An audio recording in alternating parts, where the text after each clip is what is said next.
नमस्ते, मेरा नाम है हिरंजीत। नमस्ते, मेरा नाम है बेरोजगार चड्ढा, खोद दूंगा गड्ढा। क्योंकि रोमड़ी के अंगूर खाने से लक्कड़ बक्कड़ रजाई ओढ़कर नहीं सोता। समझ रहे हो ना? मुझे पता है आप सब लोग अच्छे होंगे, बढ़िया होंगे, उम्मीद की किरण में होंगे। जो भी कर रहे होंगे सही कर रहे होंगे। जैसे टाइटल पढ़कर आप लोगों ने बिल्कुल सही समझा। कोई मजाक नहीं, कोई झूठ नहीं, मैं फिर से बेरोजगार बन चुका हूं। जो लोग मेरे वीडियो को शुरू से या फिर वो कुछ महीनों पहले से देख रहे हैं, वो लोग ये जरूर सोचेंगे और फिर ये जरूर पूछेंगे कि भाई तुम्हें तो अभी सिर्फ 5.5 महीने ही तो हुए कंपनी गए हुए, तो फिर इतनी जल्दी छोड़ क्यों दी? भाई ये सेम प्रश्न मैंने भी अपने आप से पूछा, यानी रिजाइन के कुछ दिनों तक मैंने भी अपने आप से पूछा। लेकिन फिर ये निष्कर्ष निकाला कि ये कोई 1-2 दिन के सोच समझ के ऐसा कोई छठ से लिया गया कोई निर्णय नहीं था, बल्कि काफी दिनों तक सोचने के बाद, समझने के बाद मैंने अंत में जाकर जब इसी चीज को सबसे ज्यादा अपने लाइफ के लिए, अपने ये दिमागी संतुलन के लिए और खासकर अपने मानसिक स्वास्थ्य के लिए मुनासिब समझा, मैंने वही किया। तो आओ यार शुरू करते हैं बिना किसी हिरण के। देखो, सबसे पहले हमारे जॉब मिलने की कहानी से शुरू करते हैं कि मेरे को जॉब कैसे मिली। और फिर घर पे 3.5 साल तक फ्रीलांसर के तौर पर काम करने के बाद, दुनिया में घूमने के बाद, अचानक कंपनी में घुसने की सोच मेरे दिमाग में आई कहां से। देखो, इसकी बात करते हैं इस साल के लगभग मई से। शायद आप लोगों को याद होगा कि इस साल के जनवरी से लेकर मई तक मैं 5 महीने विदेश में रहा, लगभग 8-9 अलग अलग देशों में घूमने के बाद। तब मेरे दिमाग में एक ख्याल मेरे को बार बार परेशान करते जा रहा था कि अभी तो मैं ट्रैवल कर रहा हूं, लेकिन कोरिया जाने के बाद मेरा क्या होगा, यानी मेरा फ्यूचर का क्या होगा। क्योंकि मेरा ग्रेजुएशन होने वाला था इस साल के अगस्त को, जो कि अभी हो चुका है। और फिर कोरिया में जाहिर सी बात है कि मतलब इंडिया में भी हम सबको जिंदगी जीने का एक ही तरीका सिखाया जाता है। हाई स्कूल में पढ़ो, कॉलेज जाओ, ग्रेजुएट हो जाओ और फिर ग्रेजुएट होने के बाद सीधे किसी कंपनी में घुस के जॉब करो। यानी मानो इन दोनों से, यानी इन एक से बढ़कर, इन एक से अलग कोई रास्ता हो ही ना इस दुनिया में। ऑफकोर्स मैं भी कोरियन स्टूडेंट हूं, मैंने कोरियन एजुकेशन सिस्टम में अपने सारा जीवन बिताया है। और फिर मुझे भी बचपन से जाहिर सी बात है कि यही बात सिखाई गई कि बेटा तुमको कॉलेज से ग्रेजुएट करने के बाद किसी कंपनी में ही जॉब करना चाहिए, क्योंकि कंपनी ही एकमात्र दुनिया में वही चीज है जो स्टेबिलिटी की गारंटी देती है। देखो, स्टेबिलिटी नाम की चीज, ये देखो इंडिया में मुझे नहीं पता कि इस शब्द का कितना बड़ा मायने होता है, लेकिन हमारे दक्षिण कोरिया के समाज में 97 के हमारे देश को हिट करने वाले विदेश मुद्रा संकट के बाद हमारे मम्मी पापा और फिर हमारे बुजुर्गों के और खास करके हमारे जैसे युवाओं के मन में भी एक चीज का बहुत ही ज्यादा महत्व बढ़ गया, और वो है स्टेबिलिटी, जिसको हम हिंदी में स्थिरता कहते हैं। स्थिरता से वो तात्पर्य निकालता है कि अगर तुम किसी कंपनी में या फिर कोई सरकारी ऑफिसर बन जाते हो, तो जब तक तुम बहुत ही बड़ा क्राइम नहीं करते, कोई कानून का उल्लंघन जब तक तुम नहीं करते, तब तक सरकारी नौकरी से तुमको निकाला नहीं जा सकता। ऑफकोर्स प्राइवेट नौकरी से तुमको निकाला जा सकता है, लेकिन हमारे देश के कानून के अनुसार ये निकालना काफी ज्यादा मुश्किल है। इसलिए ये बातें बचपन से सुनता आया हूं मैं। और जाहिर सी बात है कि ग्रेजुएशन के बाद मैंने भी सोचा कि कंपनी जाऊंगा तो स्टेबिलिटी मिलेगी। यानी हमारे देश में रिटायरमेंट की एज 60 या फिर 65 ईयर की होती है, लेकिन मैक्सिमम लोग 60 के उम्र में रिटायर्ड हो जाते हैं। तो मैंने सोचा कि अगर मैं किसी एक कंपनी में घुस गया तो वो कंपनी 60 ईयर की उम्र तक मेरे को स्टेबिलिटी देगी, गारंटी देगी। इसी भोली सी सोच के साथ मैंने अपने सीवी लिखकर बहुत सारी कंपनियों में इंडिया से संबंधित या फिर इंडिया से असंबंधित हर कंपनी में अपने सीवी भेजना शुरू कर दिया। और फिर उनमें से कुछ जगह मेरा इंटरव्यू पक्का हो गया, कुछ में पास भी हो गया, कुछ में फेल भी हो गया।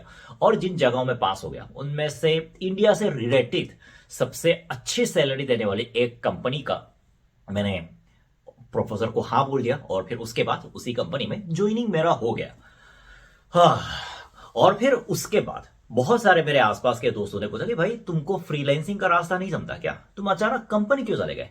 क्योंकि जो लोग मेरे को बहुत पहले से जानते हैं, आप लोग भी मेरे को बहुत पहले से जानते हैं, यानी कि मेरा स्वभाव ऐसा है कि मैं अकेले रहने वाला बंदा हूं। यानी अकेले रहकर, अकेले घर पे अकेले काम करने वाला और फिर अकेले घूमने को पसंद करने वाला इंसान, वो कंपनी में तुम मतलब सही कर पाओगे? बहुत सारे लोगों ने पूछा, लेकिन मैंने बोला कि भाई मेरे को स्टेबिलिटी चाहिए।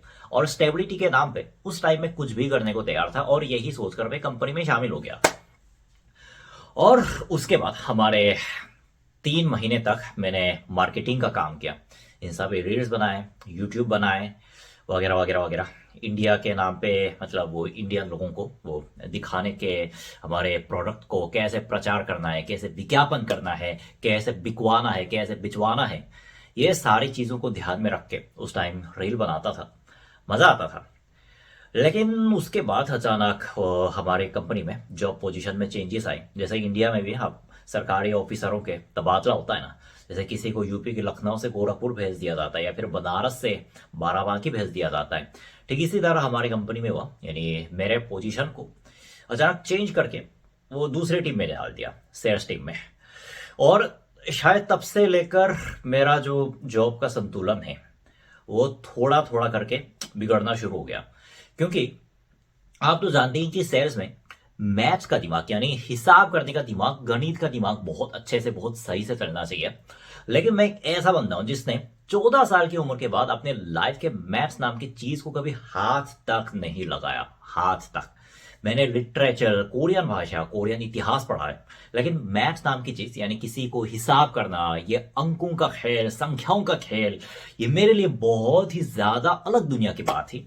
लेकिन सेल्स में एक तो ये चीजें तुम्हारे लिए जानना अनिवार्य है, और फिर अगर तुम इन चीजों को नहीं जानोगे, इन चीजों को समझोगे नहीं, तो जाहिर सी बात है कि तुम वहां पे कुछ काम कर ही नहीं सकते। क्योंकि शेयर्स में क्या होता है कि हमारे मार्जिन, और फिर उस मार्जिन के अनुसार हमारे कंपनी का कितना मुनाफा बनता है, और फिर उस मुनाफे के आधार पर हम कंपनियों को, यानी दूसरी कंपनियों को, ग्राहकों को कितने परसेंटेज में हम बेच सकते हैं, जिससे हमारा कितना मुनाफा बनेगा, ये सारे हिसाब किताब तुम्हारे दिमाग में चलना चाहिए। और फिर मैं अपने आसपास के हमारे टीम लीडर को, दूसरे टीम लीडर को देखूं तो उनका दिमाग मैथ में इतना लंबा, इतना तेज चलता है कि वो लोग ऐसी चीज को सुनने के बाद 5 सेकंड में अपने दिमाग में हिसाब करके उसका पूरा अंक बता देते हैं। वाह! मेरे मुंह से जब पहली बार इस बात को देखा तो मेरे मुंह से वाह वही निकाल गई। लेकिन जब उन्होंने मेरे को ये हिसाब करने का जो तरीका है, हिसाब का तरीका, मैथ का तरीका समझाने की जब उन्होंने कोशिश की, तो वो भी परेशान हो गए और मैं भी परेशान हो गया कि उन्होंने लिटरली सेम चीज को मेरे को 8 बार से ज्यादा तो समझाया होगा। मेरे को 8 बार तक याद है, उसके बाद कितना समझाया मेरे को याद नहीं। लेकिन मेरा दिमाग उस हिसाब को, यानी हिसाब करने के तरीके जो होते हैं ना, यानी कि यहां से ये जोड़ के इसको घटा के कैसे डिवाइड करके कैसे करता है, मतलब हिंदी में मुझे ये सारे शब्द नहीं आते, लेकिन ये सारी चीजें 8 बार सुनने के बाद भी मेरे दिमाग में कुछ बैठ नहीं रहा है, कुछ हिसाब बन नहीं रहा है भाई। आजकल चैट जीपीटी एआई के बदौलत हर कोई यूज करता है ना, मैंने भी उससे यूज किया, मैंने भी उसका यूज किया, और फिर 5 बार लगातार चैट जीपीटी से डिटेल में ध्यान पूर्वक सवाल पूछने के बाद भी मेरे दिमाग ने उसको समझने से इनकार ही कर दिया। एक तो यहां से प्रॉब्लम आ गई, और फिर उसके बाद जैसे मैंने पहले बोला था कि इस कंपनी से, हर बंदे की, हर कंपनी की एक बंदे से एक्सपेक्टेशन होती है, और ठीक वैसे ही हर कर्मचारी का कंपनी से एक्सपेक्टेशन होता है, और वो है, मेरी थी स्टेबिलिटी। पैसों के मामले में बात करें तो पैसे का मैं कुछ नहीं कहूंगा, पैसे मतलब बाकी जितने दूसरे कंपनियों में जितना देते थे उतना मिलता था। लेकिन अगर बात स्टेबिलिटी की आ जाए तो मुझे ये बात समझने में ज्यादा देर नहीं लगी कि वैसे कानून के हिसाब से कोरिया में किसी को निकालना तो मुश्किल है ही, लेकिन अगर कंपनी चाहे तो उसके पास बहाने बनाने के लिए तो हजारों सारे कारण हैं, हजारों बातें हैं, हजारों वजह है।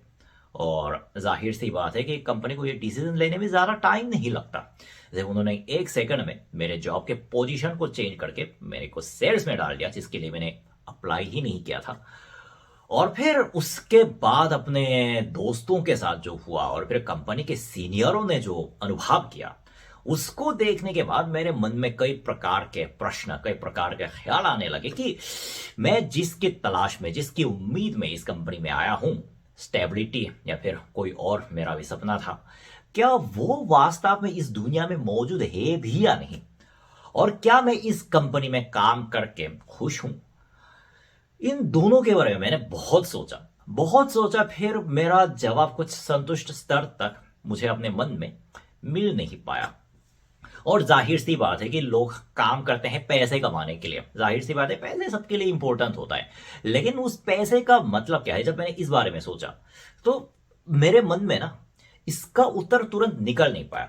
मैं आज तक पैसे को सबसे बड़ा महत्व देने वाला एक इंसान के रूप में, अगर मेरे लिए एक दिन पैसों का महत्व खत्म हो गया, और फिर वो चाहे कंपनी कितनी भी ज्यादा पैसे क्यों ना दे, अगर मैं उस काम से संतुष्ट नहीं हूं और फिर उस काम को करते हुए मेरे मन में हमेशा ऐसा सवाल, प्रश्न, संदेह, शक, आशंका, क्या क्या शब्द बोलूं, ये सारे कंटिन्यूसली लगे रहें, तो इसका मतलब यही निकलता है कि भाई मैं कितना भी पैसा कमा लूं, लेकिन इन पैसों का मैं सही से इस्तेमाल भी ना कर पाऊंगा और फिर ना ही मैं इन पैसों के साथ खुश रह पाऊंगा।